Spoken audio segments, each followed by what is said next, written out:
Je suis au milieu du désert au Chili et derrière moi se trouve l'un des télescopes les plus puissants de la Terre.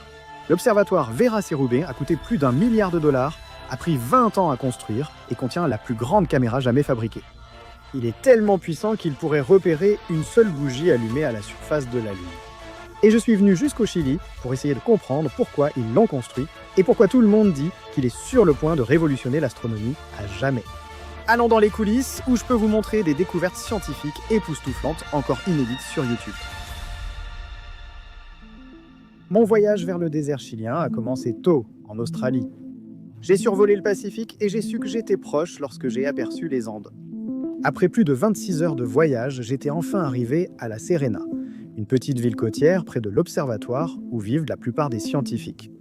Le lendemain, nous avons entamé notre ascension des montagnes jusqu'à ce que l'observatoire soit enfin en vue.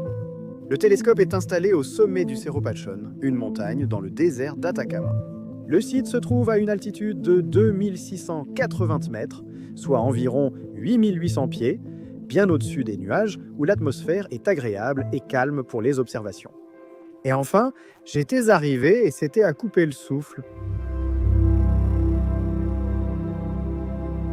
Cet observatoire a nécessité 20 ans de préparation. Quand les premiers plans ont été élaborés, j'étais beaucoup plus jeune.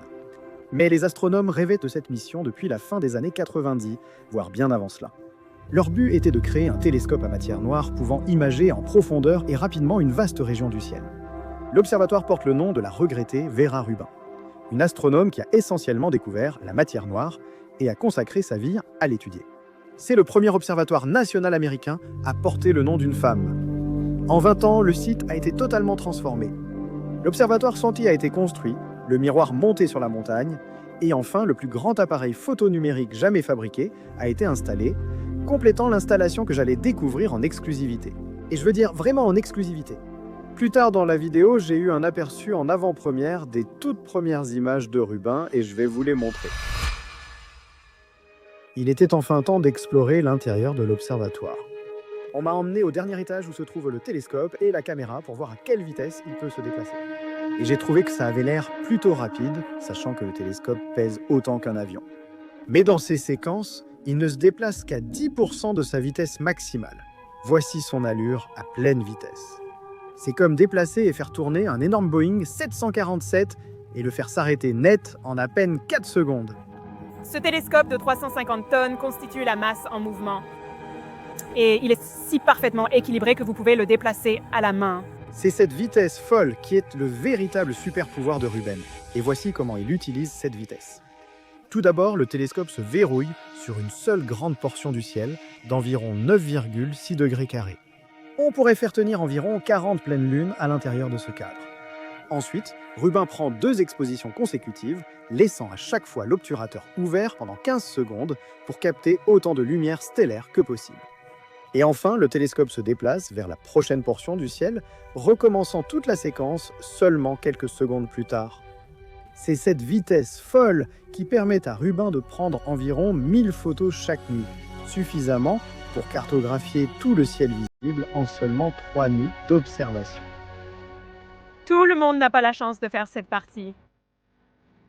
La magie de cet observatoire vient de la caméra large synoptique Survey Telescope, la plus grande caméra jamais fabriquée sur Terre. Elle a la taille d'une petite voiture et pèse plus de 3 tonnes. Le capteur à l'intérieur de cette bête de caméra peut prendre des images de 3200 mégapixels.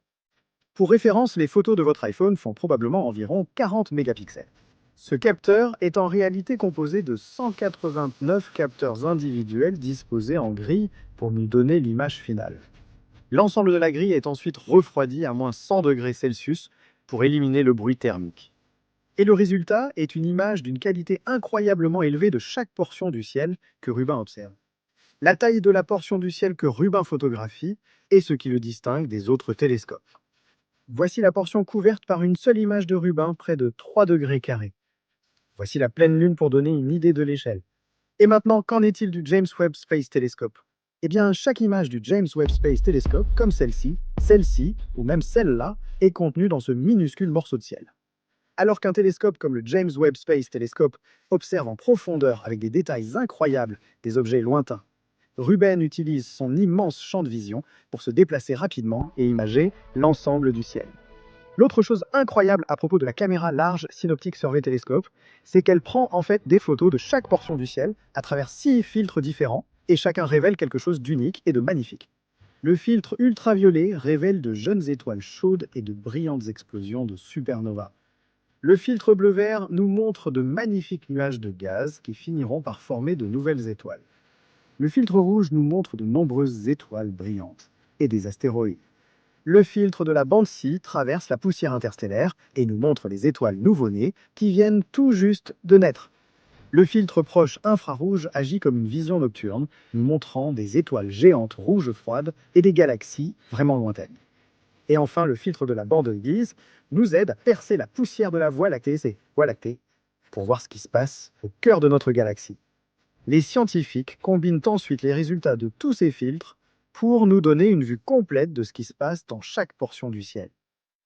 Le dernier élément technologique vraiment spécial que j'ai pu voir à l'intérieur de l'observatoire était le miroir, ou devrais-je dire les miroirs. Il possède ces 3 grands miroirs qui captent la lumière des étoiles entrantes et la renvoient selon un trajet unique pour la concentrer sur la caméra du télescope. Le miroir principal mesure 8,4 mètres de diamètre et le miroir secondaire presque 4 mètres. Et la surface de ce miroir principal est polie avec une telle finesse que toute imperfection est inférieure à un 50e de l'épaisseur d'un cheveu humain. Si vous agrandissiez ce miroir à la taille des États-Unis entiers, la plus grande bosse ne ferait encore que quelques millimètres de haut. Le télescope se déplace rapidement utilisant des technologies coûteuses et incroyables pour capturer d'immenses images du ciel. Alors pourquoi faire tous ces efforts pour construire quelque chose comme ça ? Il y a 4 grands problèmes qu'ils essaient de résoudre. Le premier problème est bien sûr le mystère de la matière noire et de l'énergie noire. En prenant des images en continu de tout le ciel nocturne pendant 10 ans d'affilée, les chercheurs vont créer la plus grande carte de l'univers jamais réalisée. En observant la structure de la toile cosmique, ils vont cartographier la matière noire dans l'univers en découvrant où elle se cache grâce à la légère lentille gravitationnelle des galaxies très lointaines. Tous les télescopes avant Rubin ont collectivement découvert environ 5000 événements de supernovae de type 1A. On s'attend à ce que Rubin en découvre des centaines de milliers chaque année pour aider les scientifiques à comprendre la nature de l'énergie noire avec une précision sans précédent. Leur second objectif est de cartographier et trouver un maximum d'astéroïdes pour notre protection. Voici le système solaire interne en ce moment. Et voici tous les astéroïdes de la ceinture principale répertoriés que nous connaissons. Il y en a environ 500 000. Au cours de l'enquête de 10 ans, Rubin devrait porter ce nombre à plus de 5 millions d'astéroïdes, découvrant 10 fois plus que tous les observatoires précédents réunis. Et plus précisément, il recherche les plus dangereux, les astéroïdes qui croisent l'orbite de la Terre et qui font plus de 140 mètres de large, assez gros pour causer des dégâts majeurs. Et comme la caméra est si puissante et qu'ils imagent le ciel si rapidement, ils devraient pouvoir trouver ces astéroïdes des mois, voire des années avant qu'ils ne puissent nous frapper. Les observer alors qu'ils sont encore loin, au lieu d'attendre qu'ils passent près de nous pour les détecter. Leur troisième objectif est de repérer des événements qui se produisent en temps réel, ce qu'aucun autre télescope au monde n'est capable de faire.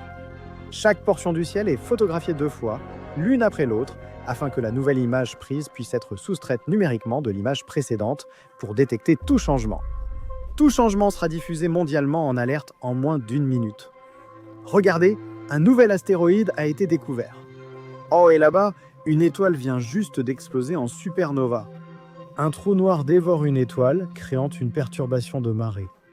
Et on dirait que cette étoile s'est légèrement obscurcie. Et ça, ce ne sont que 4 événements. Le truc fou, c'est que chaque image prise par Rubin produira environ 10 000 alertes. Ça fait plus de 10 millions par nuit. Enfin, leur ultime but est d'élaborer une carte améliorée de notre galaxie, la Voie lactée. Chaque fois que vous avez vu des images ou des vidéos de la Voie lactée, il s'agissait de rendus d'artistes. Évidemment, aucun appareil photo n'a été envoyé hors de la galaxie pour photographier. Quand vous pensez à la Voie lactée, vous imaginez probablement une image comme celle-ci. Mais en réalité, nous n'avons observé et catalogué qu'environ 3 milliards d'étoiles. Cela représente moins de 2% de toutes les étoiles de la galaxie. Rubin va nous offrir une carte bien meilleure de la Voie lactée, révélant la position exacte et la luminosité de plus de 23 milliards de nouvelles étoiles, soit 8 fois plus que n'importe quel télescope avant lui. Alors que le Soleil se couchait sur les montagnes désertiques, l'équipe se prépara pour une nuit d'observation. Ils ont pris quelques images de test et calibré le télescope avant de commencer à prendre des photos. J'ai même été autorisé à monter à l'intérieur du dôme du télescope pendant qu'ils prenaient des images de l'univers. C'était vraiment l'un des moments les plus spéciaux de ma vie. Alors que la Voie lactée s'élevait au-dessus de l'observatoire, je n'arrivais pas à en croire mes yeux. C'était sans aucun doute le ciel le plus clair et le plus beau que j'ai jamais vu. Nous sommes redescendus à la salle de contrôle où l'on m'a montré les toutes premières images prises par Rubin. Honnêtement, elles étaient magiques. Maintenant, je peux enfin vous les montrer. Vous êtes prêts? Ce que vous voyez ici, c'est la toute première image prise par Vera Rubin. N'est-ce pas magnifique? Mais regardez ça. Nous pouvons dézoomer encore et encore jusqu'à obtenir une vue complète de l'image. Tous ces détails sont capturés dans une seule image de Rubin. Chaque coin de l'image nous montrant quelque chose de différent. Fusion de galaxies, galaxies lointaines provenant des confins de notre univers. Étoiles brillantes, nuages de gaz et de poussière. C'est vraiment magnifique. Et tout cela est contenu dans un seul cadre. Imaginez ce que Rubin découvrira en prenant des images comme celle-ci chaque nuit, sans interruption, pendant 10 ans. Tout est vraiment sur le point de changer. Mais aussi les événements vraiment rares, ceux qui arrivent une fois sur 1 milliard ou même encore plus rarement, nous commencerons à les découvrir. Le plus excitant avec cet observatoire, ce sont les inconnus qu'il va découvrir. Ce sont ces découvertes incroyables auxquelles nous ne pensons même pas en ce moment, qui vont simplement surgir directement des données et changer le cours de la science pour toujours. Nous l'avons vu de nombreuses fois au fil de l'histoire. Voyager 1 a découvert des volcans sur les lunes de Jupiter, et le télescope spatial Hubble a aidé à conclure que l'expansion de l'univers s'accélère. La liste est longue. Nous ignorons quelle découverte incroyable pourrait émerger de ces images de l'univers. Et pour moi, il n'y a rien de plus excitant que ces moments d'eureka, ces découvertes inattendues. Et je serai prêt à parier tout ce que je possède que ce télescope nous en apportera beaucoup.